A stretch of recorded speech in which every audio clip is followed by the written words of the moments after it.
গতবার আমরা আমাদের বাগানে গিয়েছিলাম, সেখানে হচ্ছে বেশ কিছু গাছে মুকুল এসেছিল। এবার আমরা সেই বাগানে যাচ্ছি যে গাছে আম কেমন ধরেছে। তো আমরা এখন রওনা দিতেছি বিকালবেলা। তো বিকালের এই আলোতেই গতবারও গিয়েছিলাম। আমরা এখন সেই আমগুলো দেখার জন্য রওনা দিচ্ছি। মেঠো পথের ভেতর দিয়ে হেঁটে যাচ্ছি, দুপাশে খালি সবুজ আর সবুজ। আমরা হাঁটতে হাঁটতে সামনে একটা জাম গাছ দেখলাম। জাম গাছে জাম পেকে আছে। জামগুলো বেশ লো হাইটে ছিল, আমি হাত দিয়েই জামটা ছিঁড়তে পারলাম। যদিও এটা আমাদের গাছ না, পাশের একজনের গাছ।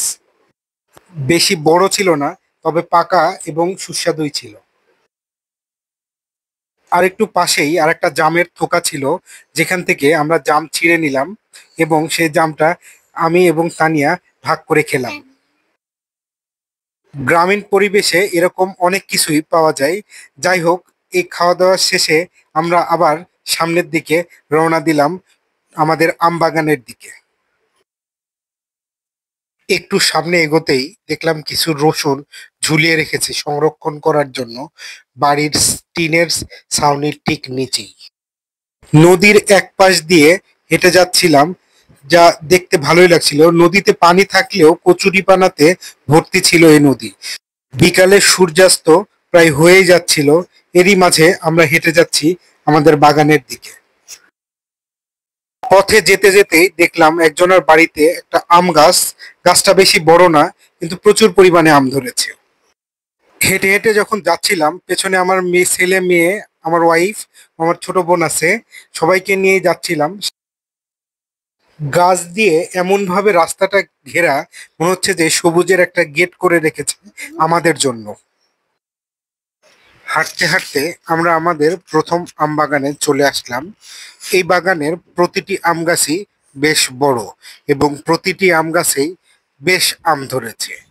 এই বাগানে আম গাছের পাশাপাশি বেশ কিছু লেবু গাছও রয়েছে, যাতে বেশ কিছু লেবুও ধরেছে। যাক, সবগুলোই কাগজি লেবু। কাগজি লেবুর স্বাদ বেশ অতুলনীয়। অনেক আম, অনেক আম। আপনাদের কিভাবে বুঝাবো কত আম আমি জানি না, কিন্তু প্রচুর পরিমাণে আম ধরছে, প্রচুর পরিমাণে। এইটা আমাদের এই গাছের আমগুলো অনেক বড় বড় সাইজের হয়। গাছটা অনেক বড় বড়। আমের গাছ আরো দূরেও আছে। এই গাছটাতেও আম ধরেছে, পাতার ভিতরে আম ধরে আছে, অনেক আম ধরে আছে। তো দেখা যাচ্ছে কিনা, এই দেখেন, এই হাইট দিয়ে এগুলো সব আম। আম ফেটে গেছে, আম ফেটে গেছে। এগুলো সব আম, কিছু আম আছে যেগুলো ফেটে গেছে। মানে আমে যখন রস বেশি হয় তখন এই ফলগুলো ফেটে যায়। এদিক দিয়ে আরো আছে, গাছ আছে, কত বড় বড় গাছ এই বাগানে, বিশাল বিশাল গাছ। আম ধরে আছে প্রচুর। এই গাছটা হচ্ছে দুচ্ছর আমের গাছ। এই দুচ্ছর আমটা দেখতে অনেকটা নাকফুজলির মতো। এই গাছটাতে সব থেকে বেশি আম। এই দেখো একটা পাকা আম, দিদিমণি। এই বসে মা, আমটা নিয়ে আসো তো। এই যে এখানে আসো দিদি। ধর ধর ধর ধর ধর, দেখি পাকা আম। এই যে সবগুলোই পাকা আম। তিনটা পাকা আম পারলাম। দেখা, তিনটাই দেখা, ওদিক দেখা। এই যে তিনটাই পাকা আম গাছ থেকে পারলাম। আরো আছে যেগুলো আমার নাগালের বাইরে। এই দেখেন তরুয়ের বাগান, জাংলাতে তরুই ধরছে অনেকগুলো এরিয়া। এতক্ষণ গ্রামীণ পরিবেশের ভেতর দিয়ে আসলাম, আর এখন হচ্ছে মাঠের ভেতর দিয়ে যাচ্ছি। এক পাশে পাটের গাছ আর এক পাশে কলার গাছ। তো পরিবেশগুলো যথেষ্ট সুন্দর এবং গ্রামীণ, চারদিকে সবুজ। পাট গাছগুলো প্রায় এক মানুষ করে বড় হয়ে গিয়েছে। আমার সাথে অনেকগুলা সঙ্গী আছে, অনেকগুলা সঙ্গী আছে, ছোট ছোট। সবগুলো নিয়েই যাচ্ছি। আমাদের পরবর্তী বাগানটা ঠিক তার সামনেই। এই যে আমাদের পরবর্তী বাগানটাতে আমরা চলে এসেছি, লিচু বাগানটাতে। গতবার লিচুর ফুল দেখাইতে পারি নাই, তো লিচুর কুড়ি ধরছিল, লিচুও ধরছিল, খুবই সামান্যই। এবারও এই বাগানটাতে আপনাদের কিছু দেখাইতে পারলাম না, কিন্তু এই বাগানে লেবু গাছে লেবু আছে প্রচুর। জঙ্গল হয়ে গেছে, বৃষ্টি হয়েছে, বৃষ্টি হওয়ার সাথে সাথেই জঙ্গল হয়ে গেছে। জঙ্গলের পাশ দিয়ে লেবু গাছ ও লিচু গাছ। আর দূরে হচ্ছে আমাদের আর একটা বাগান। তো সেই বাগানে আমরা যাব। তো যাওয়ার সহজ রাস্তা খুঁজছি, কারণ আপনারা দেখেন এই যে আমার পেছনে যত দূর যাই তত দূর হচ্ছে পাট গাছ, যত দূর যাই তত দূরই পাট গাছ। প্রত্যেকটা পাট গাছই এক মানুষ করে হয়ে গেছে। একদম অনেক পাট গাছের ভেতর দিয়ে দিয়ে যাচ্ছি, রাস্তা দেখাই যাচ্ছে না। এখন সত্যি কথা বলতে এটা এখন দুর্গম হয়ে গেছে। এই আমাদের এই আম বাগানটাতে যাওয়াটাই দুর্গম হয়ে গেছে। গরমের ভেতর দিয়ে এই পাট গাছের ভেতর দিয়ে যাওয়াটা বেশ কষ্টসাধ্য হয়ে গেছে। এটা সূর্য ডুবে যাচ্ছে, আমাদের আরেকটু আগে বের হওয়া উচিত ছিল। তারপরেও দেখি আমরা যাই। ঘেমে শরীর জামা কাপড় সব ভিজে গেছে। অনেকটুকু হাঁটার পরে একটা ফাঁকা জমি পাইলাম, অল্প একটু জমিটা, যার চার সাইড দিয়ে পাটের জমি, চার সাইড দিয়ে পাটের জমি। সূর্য প্রায় ডুবেই গেছে, সূর্য ডুবে গেছে, সূর্য দেখা যাচ্ছে না। তারপরেও আমরা দেখি যাচ্ছি যতটুকু দেখা যায়। পথটা কেমন দুর্গম হয়ে গেছে তা একটু আঁচ করে নেন।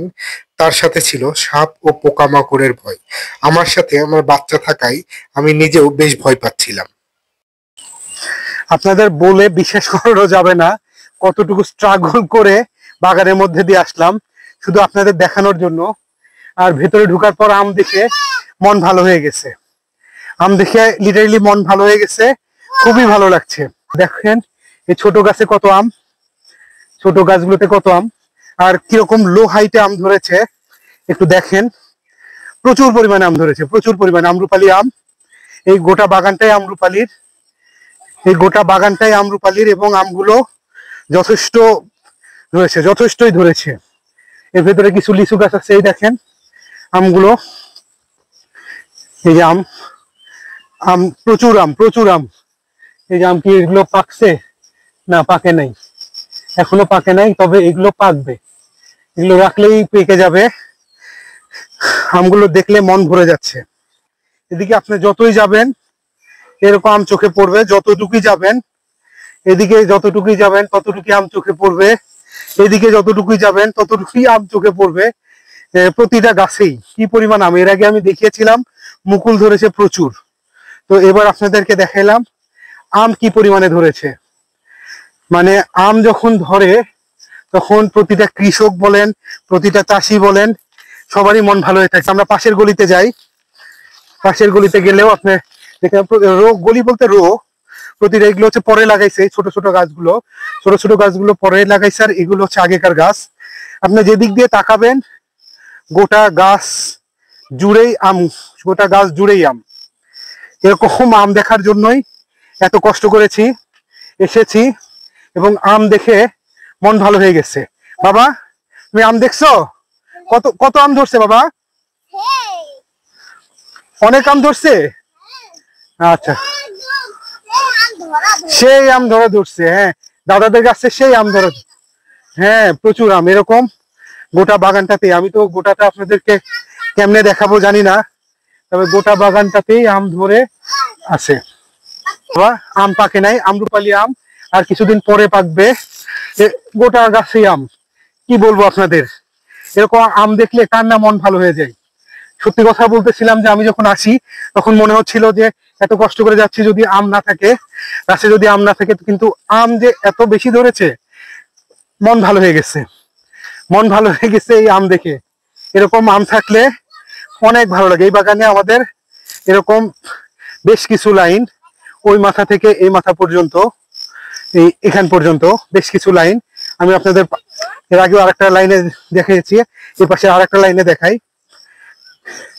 এই দেখেন এই পাশ থেকেও আমগুলো দেখেন একবার, কত পরিমাণে আম ধরেছে, কি পরিমাণে আম ধরেছে, কি পরিমাণে। এই যে ছোট্ট একটা গাছ দেখেন, এই ছোট্ট একটা গাছ কি পরিমাণে আম ধরেছে, কি পরিমাণে আম ধরেছে, যেটা বলা বাহুল্য যে এত পরিমাণে আম কিভাবে ধরে একটা গাছে। আমটা একটু সাইজে বড়, এই আমটা সাইজে বড়। প্রতিটা গাছের আম দেখলে মন ভালো হইতে বাধ্য, মন ভালো হইতে বাধ্য। আমরা দেখি আম দেখে এখান থেকে চলে যাব, কারণ সন্ধ্যা হয়ে গেছে। এখন বেশিক্ষণ থাকতে চাচ্ছি না, কারণ এই পাশে যা আছে সবগুলো পাট গাছটা সবগুলো মানুষের উপরে চলে গেছে। এখন আম্রপালি আমের যদিও পাকার সময় আসে নাই, তারপরেও এই যে এই আমটা অলমোস্ট পাকার মতো হয়ে গেছে। এই আমটা আমি একটু পেরে নিয়ে যাই, কারণ এত দূর আসলাম, একটা আমও যদি না নিয়ে যাই তখন এটা দেখতে খারাপ লাগবে। তো এই আমটা আমি পারলাম, যদি এখনো পাকে নাই, 2-1 দিনের মধ্যে পেকে যাবে রাখলেই। এই আমটা আমি নিয়ে যাচ্ছি। আর আরেকটা জিনিস দেখাই, এই গাছের যে বাগানের যে ভেতর দিয়ে এই দেখেন গাছ লাগানো আছে। এগুলো কিন্তু ঘাস না, এগুলো হচ্ছে তিলের গাছ। আমরা যে তিলের তেল বা তিলের খাজা বা বিভিন্ন কিছু খাই, যেটা মানে সিসাম অয়েল বলি বা যা, এই যে এগুলো তিল ধরেছে, এগুলো সবগুলো তিল। এই যে তিলের ফুল, এই যে গোটা মাঠ জুড়েই বাগানের পাশে দিয়েই এই তিলের গাছ লাগানো আছে। আমার ভিডিওটা যদি আপনাদের ভালো লেগে থাকে তাহলে লাইক, শেয়ার ও কমেন্ট করবেন এবং আমার চ্যানেলটা সাবস্ক্রাইব করে দিবেন। দেখা হবে পরবর্তী কোনো ভিডিওতে। ধন্যবাদ সবাইকে।